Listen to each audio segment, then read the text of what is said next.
Good morning, everyone. Good morning, everyone. Welcome, everybody, to Conscious Living Spiritist Group, our Sunday meeting. It's always an honor and a pleasure to be able to be here to gather the information here put on in the form of a study and a lecture. So it's always a pleasure and an honor to be here. Today we're going to be talking about a very interesting topic, I would say, called invisible influence. So we're going to be looking at how are we influenced by our invisible friends, or perhaps not so much friends at times. So first and foremost, we have to talk about the Spiritist book. By the way, I usually leave on the top right of my slides the source for that specific slide. So if you like what you see, you want to go and get the book yourself and check it out. So don't trust my word, just check out what they're saying. The first thing we got to talk about when we're mentioning invisible influence or unseen influence is the question 459 of the Spirit's book. Can spirits see our most secret thoughts? Are they able to peer through whatever it is that we're thinking in a specific moment? And they're going to say, they often see what you would fain hide from yourself. Neither acts nor thoughts can be hidden from them. Meaning, there are things that we would like to hide even from ourselves that visit our minds, that we think sometimes. But the spirits, meaning the discarnate spirits, they can see our innermost thoughts, even those that we are ashamed perhaps, or that we don't want them to see. But especially the higher spirits, the more evolved they are, the better their capacity to be able to peer through our thoughts and see what it is that we're thinking in a specific moment. So they're saying, yes, they can see what you're thinking, even those things that you would like to hide from yourself. And then 459 they ask, do spirits influence our thoughts and our actions? 457 is, do they see what we're thinking? Are they able to look at this? At least what we thought, to a certain extent, was the secret temple, my mind, this closed box, my most private. No, forget about it. They can see that, but can they influence that? Can they influence our thoughts and our actions? 459, they're going to say, their influence upon them, thoughts and actions, is greater than you suppose. For it's very often they who direct both. Their influence is greater than we suppose. Reading that, we should already be aware. We should already be on the lookout, and so they can actually influence my thoughts and my actions more than I think, more than I realize. How so? In what way? To what extent? For what? So these are questions we must be asking ourselves, and I hope to breach some of these questions in today's talk, where we're going to see that they influence us more than we realize. And they even say, because oftentimes it's them, the discarnate spirits, and I'm talking for the incarnate spirits, but we also have discarnate spirits among us listening to this. But the incarnate spirits, we are influenced, and they often, discarnate ones, influence our thoughts and our actions. They direct both. We're going to see how. 460, so the next question after that, they ask, have we some thoughts that originate from ourselves and others that are suggested to us? So do we have anything that is our own? They're going to say, your soul is a spirit who thinks. You must have observed that many thoughts, and frequently very opposite thoughts, come into your mind in reference to the same subject and at the same time. In such cases, some of them are your own and some are ours. This is the cause of your uncertainties, because you have thus in your mind two ideas that are opposed to each other. So they're saying, have you ever noticed when you're thinking about something that sometimes these very opposite thoughts on a specific subject, they all of a sudden come to us? Mm-hmm. Sometimes we may be thinking of carrying out a situation a certain way or taking some sort of action, and all of a sudden we have the opposite, almost like the opposite thought. And they're saying here, yes, some of that it's coming from yourself, but some of that is coming from us. Also, in also in the good and in the bad ways. Sometimes we may be wondering, or we may be tempted because of a thought to do an action that it's a bit contrary to what we truly want to be doing, and all of a sudden we get that thought, almost like that glimpse of consciousness where we're like, no, I can't, I'm not gonna. Or the other way around. Mm-hmm. When we lose our temper, when we say things that we wish we could just put back here, oftentimes that's influence. And they're saying exactly that. Because she's saying this is the cause of your uncertainty, because you have thus in your mind two ideas that are opposed to each other. Meaning two ideas that one perhaps is coming from us and the other one is coming from our invisible friends. And then 461 is interesting because they ask, okay, so how can we distinguish them? If we have two opposite ideas, if we have ideas that are not ours and some that are ours, how can we distinguish? And they say when a thought is suggested, it's like a voice, and they say you got to understand the type of suggestion. Because you see the quality of it. And we're going to talk a little bit more about that. In the book, Divine Justice, this is a book by Emmanuel, psychographed by Chico. Emmanuel's going to tell us this. He says, if one day you're hungry for greater hope, do not be afraid to ask for inspiration and assistance from the beloved hearts that preceded you on the great journey. They will be with you, supporting your energies in human tasks like stars in the night sky of longing, so that you know how to wait patiently for the lights of dawn. Seek then the light of love on the wings of prayer. So Emmanuel here, this is called Words of Hope, message number 35 in this book.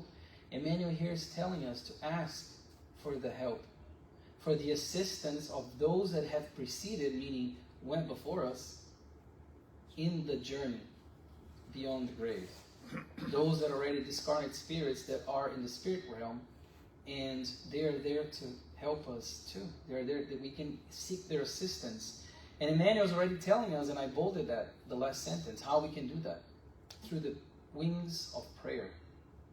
By praying. By connecting with the higher spirits for our benefactors. Those who are so willing and so ready to help us at all times. By connecting with them, entering into communion with them through a sincere prayer.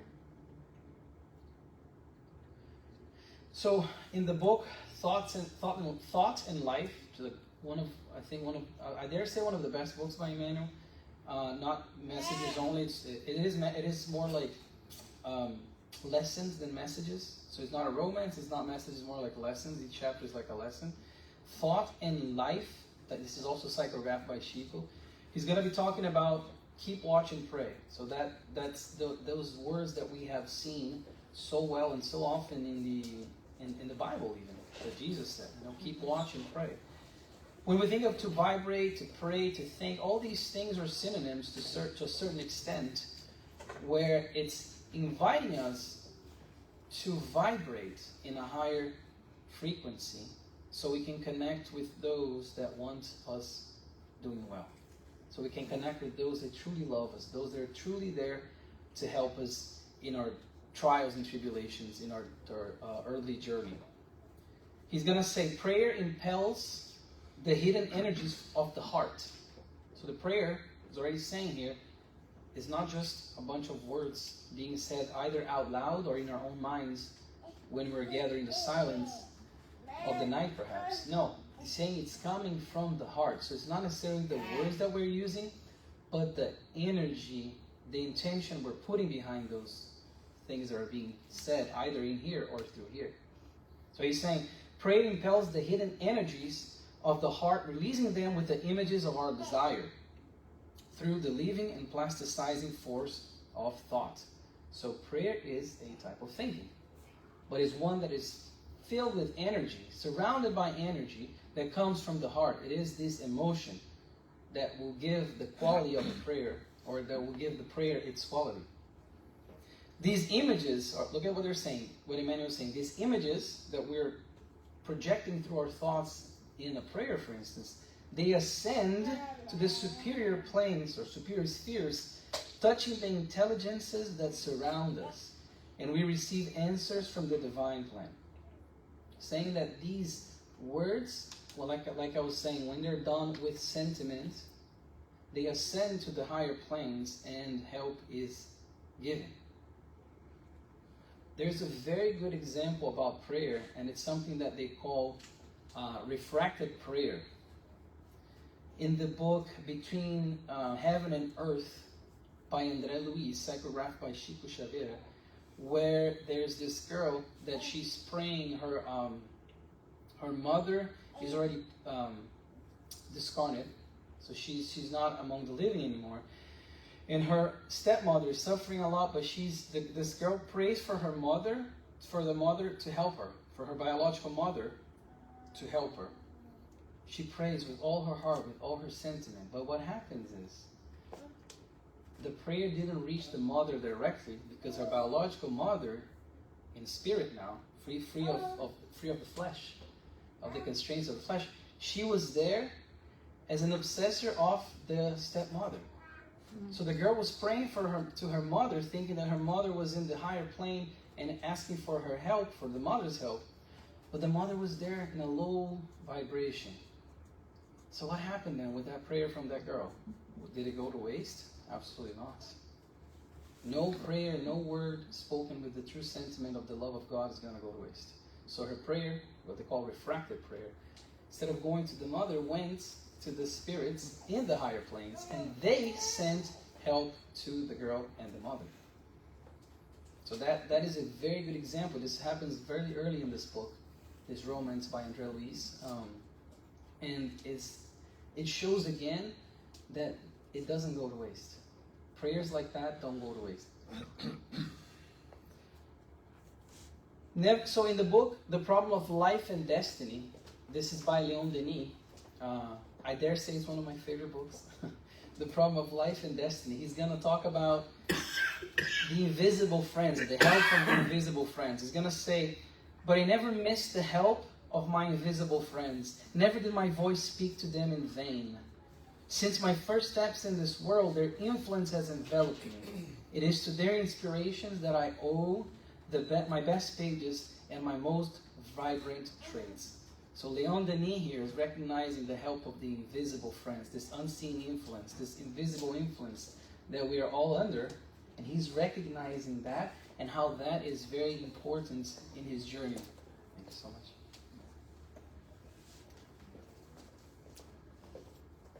He's even saying,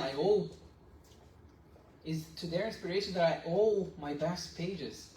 He wrote a lot of books. He was very much a champion of spiritism early on.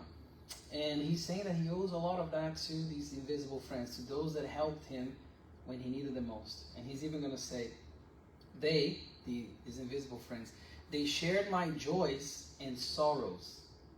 And when the storm rumbled, I knew they were standing near me during the struggle. Without them, without their help, I would have had to interrupt my march and suspend my labor a long time ago. Sometimes during the retreat of the evening or the silence of the night, their voices speak to me, cradle me, comfort me. So he's even saying that without the help from the invisible benefactors, he would have stopped his march a long time ago. So obviously he's not among us anymore. This is the late 1800s, beginning of 1900s. But he's saying that because he's giving credit where credit is due, in a sense. He's recognizing the help that he got from all these invisible friends, all these spirits that were there to help him and that are here to help us as well. We have more help than we fathom at times. And he's saying that without them, he would have stopped his march, meaning his earthly march, a long time ago. And he even saying in the last, I put the last sentence there, because he's saying sometimes during the retreat of the evening or the silence of the night, their voices speak to me, cradle me, comfort me. So Leon Denis is already giving us sort of like a roadmap for us, one thing we can do to connect with our friends, to connect with our benefactors, to connect with the spirits in a good way, with higher vibrations, with higher elevation, in the silence of the night, through the prayer. And he's saying, I can hear them, and they cradle me, They help me. They speak to me, comfort me. He's going to continue by saying, genius owes a great deal to inspiration, which is a form of mediumship. Look at that. In cases where this faculty was clearly detected, the individual of genius could not be considered as a mere instrument. Genius is above all an achievement of the past, the result of patient studies throughout centuries of a slow and painful initiation.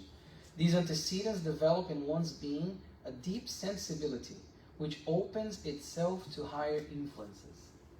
So he's saying here that a lot of this inspiration is through mediumship. A lot of this is them being inspired, these genius, these works of genius sometimes, being inspired by these friends from the invisible plane.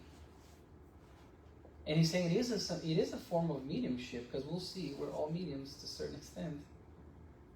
He's saying this is something that it is a form of mediumship, but he's also saying, but there's also some part of that is the person that worked through perhaps reincarnation after reincarnation, a certain trait, in a certain ability, a certain skill, that when they come, they have that inspiration because they have been working either in past reincarnations or when they were discarnate spirits in the spirit plane.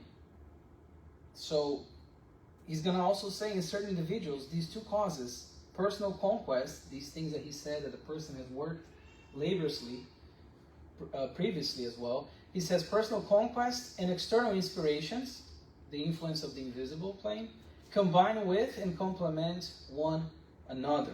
So he's talking exactly about co-creation and self-creation and sort of drawing the line between them, which is a fuzzy line, but is one that we must be aware that a lot of these inspiration often comes through the spirits that want us to do good. Think about all the technology that is used for good nowadays that we had past 10, 20, 30, 50 years. And we know that the material plane is a copy of the higher plane, the spiritual plane. Mm-hmm. And the things that are developed there, they start to come here little by little, but they come through the incarnate ones that are influenced by the spirits, and a lot of them have worked before there, and they reincarnate with that purpose as well. And that's where he's talking about the individual achievements, the individual labor playing a role in this as well. Again, Divine Justice by Emmanuel. He says, the friends who preceded you in the spiritual homeland accompany you in the triumphs ignored by men and bless you with the sweat of patience in the necessary struggles. This is a message number 10 called You Live Forever. It's a beautiful message. He's saying, so I bolded a few words there. He continues by saying, they encourage you in the cause of pure love and sustain your energy so that your hope does not fade. The friends that preceded you in the journey. They share your joys and pains, teaching you to sow happiness in others so that you reap greater happiness. If you stumble, they stretch out their arms to you, and if you cry, they dry your tears. Above all, they wait for you, confident when you finish the task to hug you affectionately with the joy of someone welcoming a dear companion back home. What a beautiful message Emmanuel granted us and blessed us with this message, because it's saying exactly all the things that we receive from those who love us from beyond. And there are not a handful, there's a lot of people like that. There's a lot of help that's available to us. And I purposely bolded from this message everything that they do. And if you think about it, look at how much help we receive every time from the friends that have preceded us in the journey, as Emmanuel says. Accompany you, bless you, encourage you, sustain your energy, share your joys and pains, teach you, stretch their arms to you, dry your tears, wait for you, hug you. So if anything we can take from the lecture today is we're never alone, and we're never without assistance and help. look at how many things they do. In the book Planetary Transition, this is a book by Manuel Filomeno de Miranda, psychographed by Divaldo Franco. He says, it is still a great challenge to do good in today's tumultuous world. However, those who dedicate themselves to the practice of charity and the exercise of doing good should not be discouraged, because if there are executioners from beyond, obsessors, spirits that still want to dwell in the evil, he says, always being to carry their heinous crimes, guardian angels also swarm, vigilant and quick in the execution of legitimate fraternity. And all we have to do is elevate our vibrations, take care of our internal temple, our internal altar here as well, so we can connect with them, with these that are ready to help us. Intuition, Leon Denis is going to talk again to us about this. He's going to say, it is in most cases only one of the forms used by the inhabitants of the unseen to transmit their warnings and instructions to us.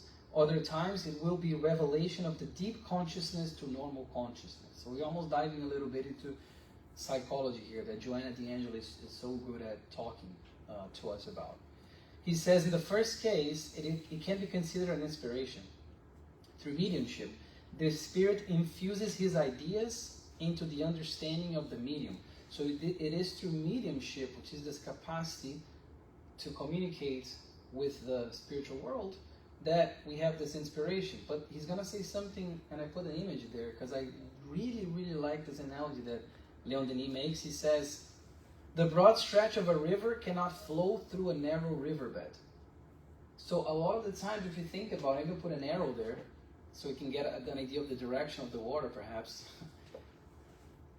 The broad stretch of a river cannot flow through a narrow riverbed. So he's saying, similarly, inspiring spirit will succeed in transmitting through the organism of the medium only those of its conceptions which find an adequate mediumistic outlet. Meaning sometimes there are spirits that want to help us and they have all this body of knowledge, but if we're narrowing ourselves and we have the narrow knowledge perhaps, all of that cannot flow through. So only a little bit is going to be able to pass in slowly, way less water than as we see on the right side there. So he's saying that as well for us. So it's almost like an invitation for ourselves to prepare ourselves better, to receive that big influx of love, of help, of knowledge through mediumship. Again, back to Emmanuel, he's going to say, and if you feel alone in your faith, remember Jesus. One day, he was abandoned and crucified on top of a hill, contemplating deserting friends and gratuitous executioners, ungrateful beneficiaries and unconscious adversaries. In human conceptualization, he was completely alone. However, he with God, and God with him formed a majority before the wild crowd. He seemed alone, but he never was. And this is something for us to remember. All that Jesus went through, how he was alone, he seemed alone in the end, but he with God, God with him, was the majority, and formed way more than any crowd could ever form. For us to understand a little bit more about unseen influence and how mediumship works as well, we have the book The Consoler. It's a book psychographed by Chico, dictated by Emmanuel. It's a questions and answers. Question 383, it is asked, is it accurate to consider all human beings as mediums? All people, regardless of their evolutionary level, demonstrate some degree of mediumship. This attribute of the spirit represents the dawning of new perceptions for the beings of the future, when they will notice the expansion of the narrow window of their five senses as a result of the advancement of the world's views. We must understand mediumship without mysticism. He's saying here, this is an attribute of the spirit. We are spirits. We have a body right now. Those who have a body right now, they're listening to this. We have a body. We're inhabiting a body. But we are, in essence, spirits. So in a way, the mediumship is a way to communicate with those that are like us, spirits. bringing this normality to it has a lot of responsibility, the work of the medium, but we don't have to look at it with mysticism. We look at it as spirits communicating with spirits, and we do that through the thoughts. What is the greatest need for mediums then? 387. The first need for mediums is to educate themselves in the gospel before committing to major spiritist tasks, or they risk bumping into the specter of individualism at the expense of their mission. The specter of individualism, aka selfishness and pride, the two scourges of our times. Because and we think about also the mediumship that is used in a way that's not positive, that doesn't contribute. Or a mediumship when it's used to gather resources, for instance. So he's saying the first need is to educate ourselves. Because even if we think about what he's saying in the matter of the senses, it's an attribute of the spirit that we have. But the thing he's saying is the narrow window of the five senses. Our senses, the five senses that we have, are still very rudimentary when we're thinking about the totality of the spirit and all the power that the spirit has, all the capacity that our spirit has. Our five senses are very limited still. They are what we need for this evolutionary moment right now, but they are still very rudimentary, very simple. So can mediums disregard their studies and count only on their spiritual guides for all their needs? As dedicated and evolved as they may be, discarnate mentors can neither restrain the will nor eliminate the essential struggles from mediums' lives, because it is through these difficulties that human beings redeem their criminal, obscure past and acquire new merits. If a medium expects a great deal from their mentors, it is only fair that their mentors expect a great deal of effort from the medium in return. So the more we ask, the more we have to be willing to give. And the more we're going to be asked to give as well. The more we're asking of our mentors. And I love the question, because it's like, oh, if I have like a lot of mediumship is well developed, can I get everything intuition and get all the answers that I need? No. Still got to study, still got to go through all of that. And they're going to say that they cannot walk for us. They cannot trail our paths. We have to trail our paths ourselves.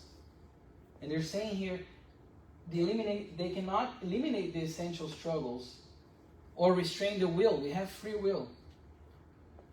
We have free will to do as we see fit. But the problem is, sometimes we may be just waiting for them to help us and guide us and trail a difficult path for us when that doesn't happen. And that does not exist. So he's saying here, just don't be fooled. Like, just study, work, and if you're asking a lot, be ready to give a lot as well. Because if we have a lot of the mediumship is well developed, a lot's going to be asked, because there comes a great responsibility with a sort of skill, let's call it, the trait that is developed in that person. The practice of expecting everything from a mentor can turn into a detestable habit and compromise the most precious potential of the soul. Laziness, idleness are not our allies in our evolutionary path. So they're saying, gotta have, Emmanuel always told Chico, discipline, discipline, discipline, right? We have to have discipline. We have to put our hearts in whatever it is that we're doing. And if it's a work of a medium, we have to be very, very serious with that responsibility. Help from the invisible realm. This is from the way, the truth, and the life. This is message number 100. Says, help from the invisible realm is incontestable and unfailing in its multiform expressions when the time is right. But it is essential that believers do not get accustomed to this type of collaboration, that they learn to walk by themselves, convinced that they are in the world in order to learn, and that they are not allowed to ask their instructors to solve the problems that are necessary in their positions as students.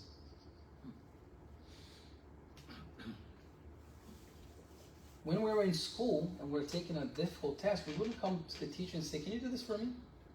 Right? Fill it out, I put my name there, just answer for me. Right? We don't do that. So we can't expect, and this is another book already also saying the same thing. We can't expect everything to be given to us, to be handed to us. Their help is there. They're there to help us. But the same way that a teacher is there to help us, to teach us, but we must do the test ourselves, in the sense that we must trail those difficult paths in order to evolve, in order to learn, in order to expiate sometimes things that we have to expiate. Debts that we acquired from our previous existence in this world, or even when we're not here.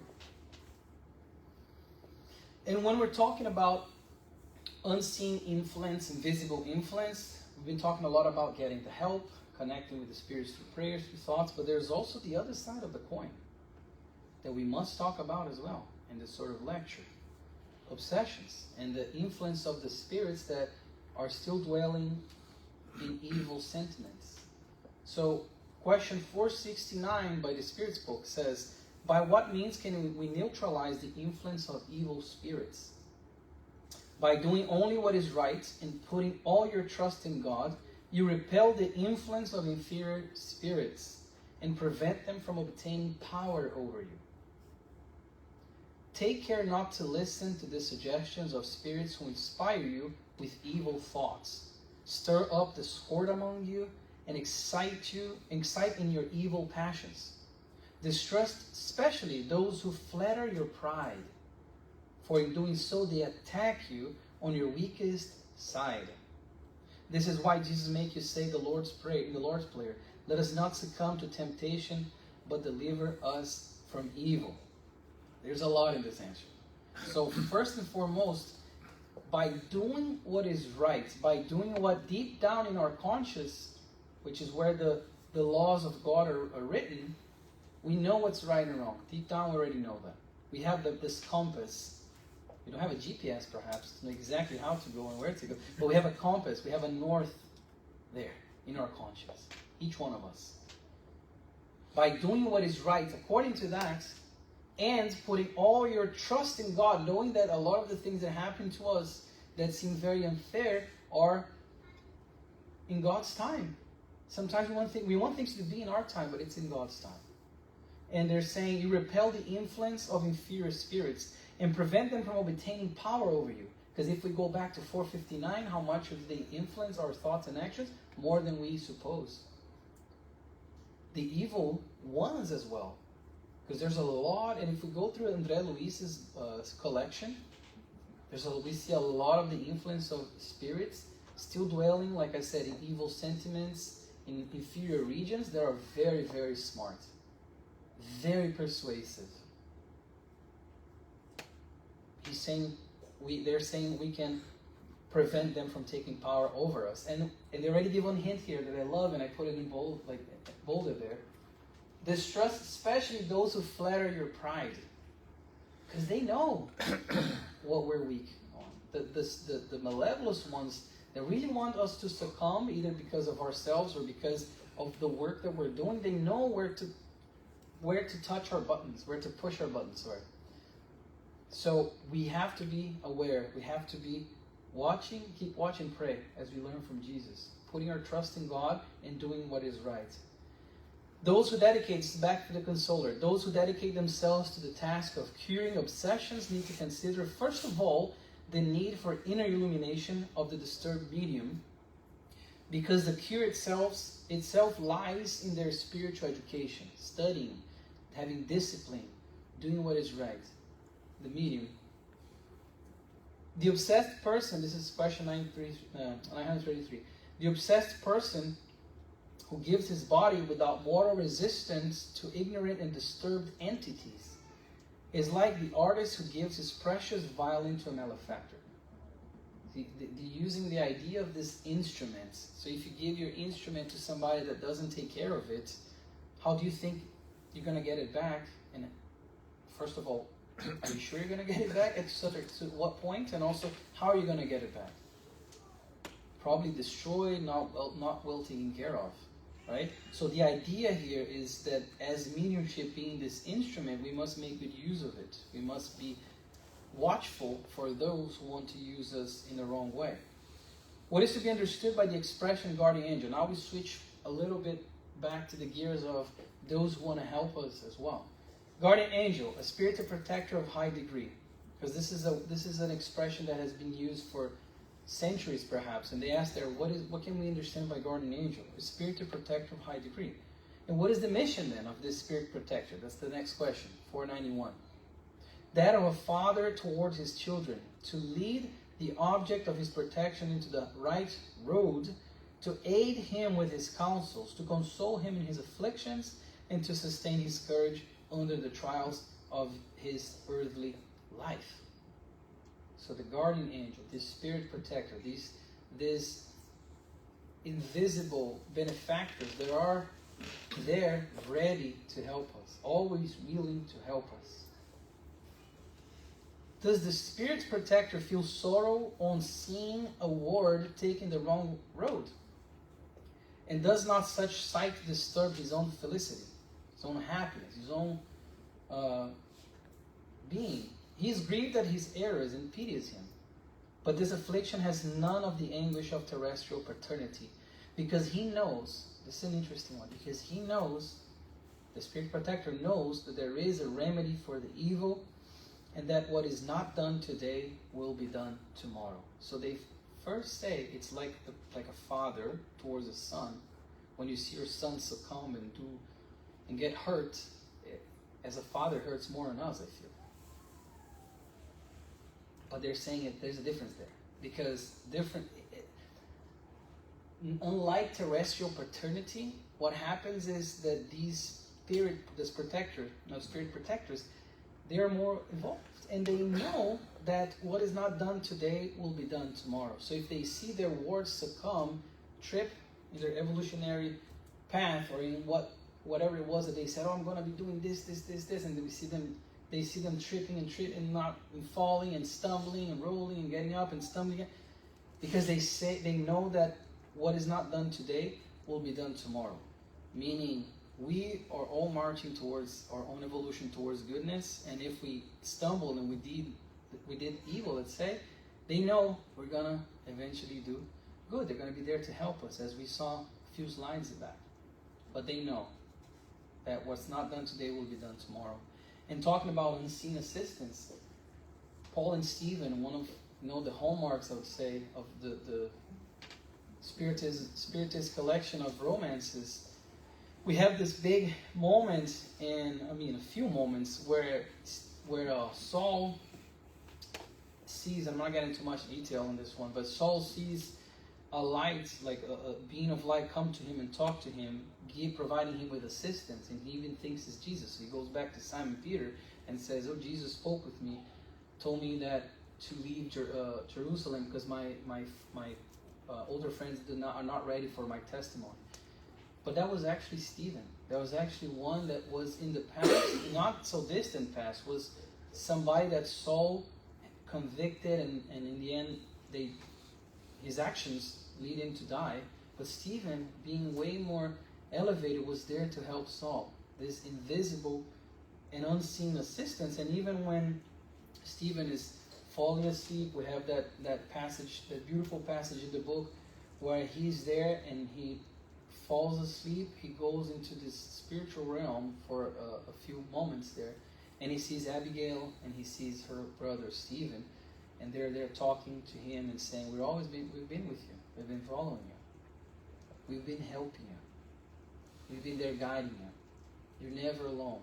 They say it way better than that, but that's the main idea. And then we have a very good conversation that ensues from that. In the book Love and Hate, this is psychographed by Yvonne, she says, a human creature, Charles actually says, a human creature will never be so miserable and devoid of the sympathies of the invisible plane that it will no longer have a handful of disinterested and loyal friends ready to help it on a fair occasion. Many of these will be affections conquered in the course of previous lives, others missionaries to whom it was entrusted for the work of progress by the supreme power of the universe. Meaning, nobody is that miserable and that bad that they don't have a handful of people that are ready to help them. Could be people from their past lives, their past paths, or it could be those who are entrusted with the work of helping someone else to their own development as well.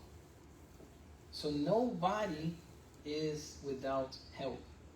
And he goes on to say, often in the daily sequence of the journey that progress imposes, meaning the trials and the tribulations, on earth as in space, meaning not only here on earth, but also as in space, these luminous guides warn or advise their pupils, pointing out paths to follow. No matter where we are, we have that help available to us. No matter who we are, what we've done, we have that help available to us.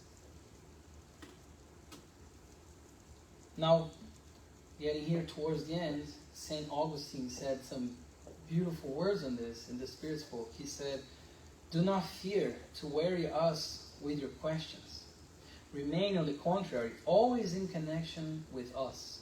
You will thus be stronger and happier."